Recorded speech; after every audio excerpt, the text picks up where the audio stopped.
బిర్యానీ బాగానే ఉండరు కానీ కొంచెం ఉప్పు తక్కువైంది. డైరెక్టర్ బోయపాటి సినిమాని డామినేట్ చేసే లెవెల్లో దాన్ని మించిపోయే రేంజ్ లో నిజంగా ఎక్సలెంట్ గా తీశారు భయ్య. భైరవం నాకైతే యావరేజ్ అనిపించింది అన్న. నారా రోహిత్ కి మంచి క్యారెక్టర్ ఇచ్చారు, బాహుబలిలో ప్రభాస్ కి ఇచ్చినంత మంచి క్యారెక్టర్ ఇచ్చారు. నాకైతే మల్టీ స్టారర్ మూవీ తీశారు కదా, నిజంగా చాలా డైరెక్టర్స్ డేర్ చేస్తారు. నేను అనుకున్నంత అంచనాలకు దాటలేదు. స్క్రిప్ట్ అంతా బాగుంది, సినిమా అంతా బాగుంది. బిర్యానీలో మసాలా వేశారు, బాస్మతి రైస్ వేశారు, చికెన్ వేశారు, ఉప్పు వేయడం. పెర్ఫార్మెన్స్ వరకు ఓకే, ఫైట్స్ ఓకే, కానీ సబ్జెక్ట్ బాగుండాలి కదా. లాస్ట్కి సినిమా ఎండ్ అయ్యేసరికి ఒక ఆడియన్స్కి ఆ ఎక్స్పెక్టేషన్ రీచ్ అవ్వాలి. తెలుసు తమిళ సినిమా రీమేక్ అని తెలుసు, కానీ నా వరకు నేనేమన్నానంటే ఇంకా బెటర్గా చేసి ఉంటే బాగుండేది అని ఆశపడ్డా. ఎక్కువ బెల్లంకొండ శ్రీనివాస్తో ఎక్కువ ఉంది, తర్వాత మనోజు కొంచెం ఇంకా తగ్గిందని నారా రోహిత్ గారు. ఓవరాల్గా చూసుకుంటే నేనైతే చెప్పేది ఏంటంటే ఇంకా బెటర్గా చేసి ఉంటే ఇంకా బాగుండేది. అన్న నేను భైరవం అనే సినిమా చూసి వస్తున్నా అన్న, నిజంగా మూవీ ఎలా ఉంటుందా ఏందా అని చెప్పేసి భారీ ఎక్స్పెక్టేషన్స్ పెట్టుకొని వచ్చిన. భారీ అంచనాలు కాదు, అతి భారీ అంచనాలని మించిపోయే లెవెల్లో నిజంగా మామూలుగా లేదు. మంచు మనోజ్ గారు 8 years తర్వాత ఒక స్ట్రాంగ్ కంబ్యాక్ అన్న ఈ సినిమా. ఏంటంటే ఎలా ఉంటుందా ఏందని అనుకున్నాం, కానీ మంచు మనోజ్ గారిని అసలు ఆ లుక్ కానీ ఆ డైలాగ్ డెలివరీ కానీ చాలా క్రూరత్వంగా చూపెట్టిరు అన్న.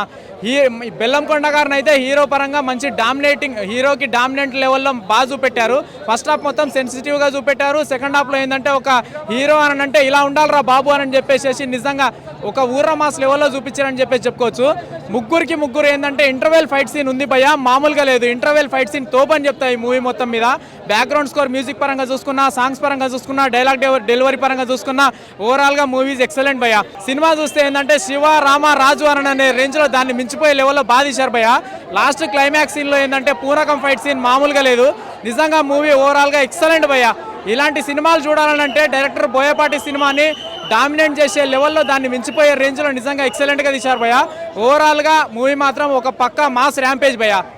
ఆడియన్స్ అందరూ థియేటర్కి వచ్చి చూడండి, 1% కూడా డిసప్పాయింట్ గారు భయ్య. నిజంగా మూవీ ఎక్సలెంట్ భయ్య. మనోజ్ గారు మాత్రం యాక్టింగ్ మాత్రం ఇరుగా తీసిండు.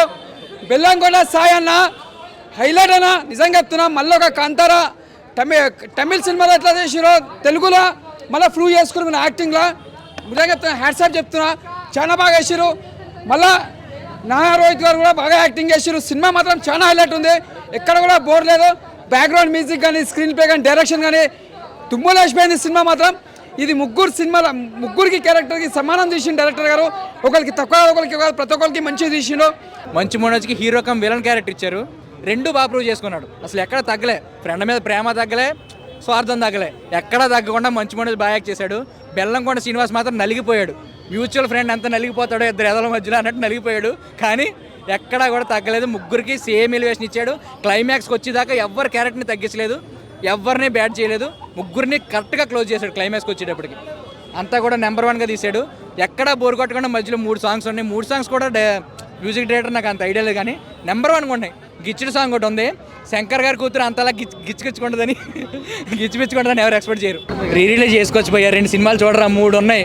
ఫ్రైడే, సాటర్డే, సండే రీరిలీజ్ చూస్తారు. మహేష్ బాబు చూస్తారు, జై బాబు అంటారు, ఇది చూస్తారు. మంచి ఫ్యాన్స్ ఉంటారు, మెగా ఫ్యాన్స్ ఉంటారు, బెల్లం ఫ్యాన్స్ ఉంటారు, నారా రోహిత్ ఫ్యాన్స్ ఉంటారు. నాలాగా అన్నీ కవర్ చేస్తారు. ఇంకో 4 సినిమాలు వచ్చినా చూస్తారు.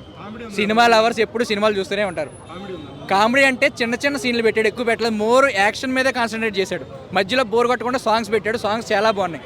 3 songs అయినా 3 నెంబర్ 1గా ఉన్నాయి. భైరవం నాకైతే యావరేజ్ అనిపించింది అన్న. ఎందుకు అంటే ఫస్ట్ హాఫ్లో కొంత ల్యాగ్ ఉంది అండ్ అన్వాంటెడ్ కామెడీ ఉంది. వెన్నెల కిషోర్ గారి కామెడీ ఆ టైంలో ఆ సిచ్యువేషన్స్కి అక్కర్లేదు, ఎందుకంటే సినిమా ఒక ఫ్లోలో ఒక యాక్షన్తో వెళ్తుంది. అలాంటి యాక్షన్ టైంలో ఇలాంటి కామెడీ అయితే అన్వాంటెడ్ అనిపించింది. అండ్ ముగ్గురు స్క్రీన్ ప్రెజెన్స్ చాలా బాగుంది. ముగ్గురు యాక్షన్ అయితే ఎరక్కొట్టేశారు. అండ్ సాయి శ్రీనివాస్ గారి పెర్ఫార్మెన్స్ నేను ఇప్పటిదాకా అయితే ఆయన్ని ఈ రేంజ్లో చూడలా. ఆయనకైతే పెర్ఫార్మెన్స్ వైజ్ అయితే గట్టి కంబ్యాక్ అని చెప్పొచ్చు ఆయనకి. అండ్ మనోజ్ అన్న ఎరగేస్తాడు సినిమాలో. మనోజ్ అన్న పెర్ఫార్మెన్స్ స్టార్ట్ అండ్ ఆడుతూనే ఉన్నాడు. ఏం వాడకం అయ్యా సినిమా అనే రేంజ్లో చూపించారు ఆయన్ని. ఆయన పెర్ఫార్మెన్స్ అయితే కొన్ని సీక్వెన్స్లో సెకండ్ హాఫ్ ఏడుస్తూ చేసిన పెర్ఫార్మెన్స్ అబ్బాబాబాబా. అండ్ నారా రోహిత్ గారు చాలా సెటిల్డ్గా ఆయన ఎంతవరకు చేయాలో అంత performance. So everything was good. Cinema ముగ్గురిని హ్యాండిల్ చేసిన విధానానికి కనకమేడల గారికి హ్యాట్స్ ఆఫ్ చెప్పొచ్చు. బట్ ఎమోషన్ వర్కౌట్ అవ్వలేదు. ముగ్గురు మధ్యన బాండింగ్ కానీ ఆ ఎమోషన్ కానీ ప్రాపర్గా వర్కౌట్ అవ్వలేదు. అండ్ స్క్రీన్ ప్లే వీక్ ఉంది. స్క్రీన్ ప్లే ఇంకొంచెం స్ట్రాంగ్గా పర్ఫెక్ట్గా రాసుకుని ఉంటే చాలా బాగుండేది అనిపించింది. మన నేటివిటీకి తగినట్టు ఇంకొంచెం ఎమోషన్ వర్కౌట్ అయ్యి ఉంటే బాగుండేది అనిపించింది. జయసూద గారు చనిపోయే సీన్ కానీ అలాంటివి కానీ కొంత ఎమోషన్ వీక్ ఉంది. అంటే మనకు ఆ ఫీల్లో మనం వెళ్ళలేకపోయాం, ఎమోషన్ క్యారీ చేయలేకపోయాం. సో దానివల్ల అది ప్రాబ్లం తప్ప rest of the film cinema అయితే okay, one time watchable in theatres. ఖచ్చితంగా ప్రేక్షకులు ఆదరించాలి, చేయాలి గారాబం, తెరపై చూడాలి వీళ్ళ విశ్వరూపం. నాకైతే చాలా బాగుంది నిజంగా. మల్టీ స్టార్ మూవీస్ హ్యాండిల్ చేయడం అంటే డైరెక్టర్ ఈజీ కాదు. వాళ్ళ యుగోలు, ఈ ఫిలిం ఇండస్ట్రీ అంటే కొంచెం యుగో ఉంటుంది, అది ఆ యుగోలు ప్రతి ఒక్క నార్మల్ పీపుల్గా ఉంటుంది, ఇంకా ఫిలిం ఇండస్ట్రీ అన్నాక ఉండే ఉంటుంది. ఆ యుగోలు పక్కన పెట్టి వాళ్ళు యాక్సెప్ట్ చేయడం పెద్ద విషయం, ఇంకా ఈ సక్సెస్ కొట్టడం ఇంకా పెద్ద విషయం. నిజంగా ఈ మంచు మనోజ్ గారు కానీ, సాయి శ్రీనివాస్ గారిని యాక్టింగ్తో బీభత్సం ఒకరి మించి ఒకరు చేశారు. నారా రోహిత్ గారు ఎక్కడో కొంచెం తక్కువ అనిపించినా ఉన్న సీన్స్లో బాగా అదరగొట్టారు. కామెడీ తక్కువ ఉంది, అంటే ఈ మూవీకి కామెడీ తక్కువ అవసరం లేదు, ఉన్న తక్కువలో హ్యాండిల్ చేశారు. ముగ్గురిట్లో నాకు స్కోప్ అని చెప్పలేము, ఆ సీన్స్కు తగ్గట్టు పెట్టారు. నిజంగా ఇది ఖచ్చితంగా మల్టీ స్టార్ మూవీ. స్కోప్ ఎక్కువ తక్కువ అంటే అది మల్టీ స్టార్ మూవీ లెక్క కింద కాదు, మల్టీ స్టార్ తగ్గట్టు పెట్టారు. నిజంగా ముగ్గురు అంతకుముందు ఎక్కడో కొంచెం సక్సెస్ ఫెయిల్యూర్ అయ్యారు, ఇప్పుడు ఈ మూవీతో కంబ్యాక్ ఇస్తున్నారు. నాకైతే మల్టీ స్టార్ మూవీ తీశారు కదా, నిజంగా చాలా డైరెక్టర్స్ డేర్ చేస్తారు. ఎందుకంటే ఇద్దరిని ఆర్ఆర్ మూవీ చూసినప్పుడు చూసాం, మా హీరో గొప్ప సీన్స్లో అని కుమ్మేసుకో గొడవ పడ్డారు. నిజంగా ఈ మూవీ చూశాక చాలామంది డేర్ చేస్తారు. ఈయన ముగ్గురుతోనే హ్యాండిల్ చేశారు, మనం ఇద్దరితో తీయలేమా ఇంకో మూవీ అన్నట్టు చాలా మూవీస్ డేర్ చేస్తారు హీరోస్.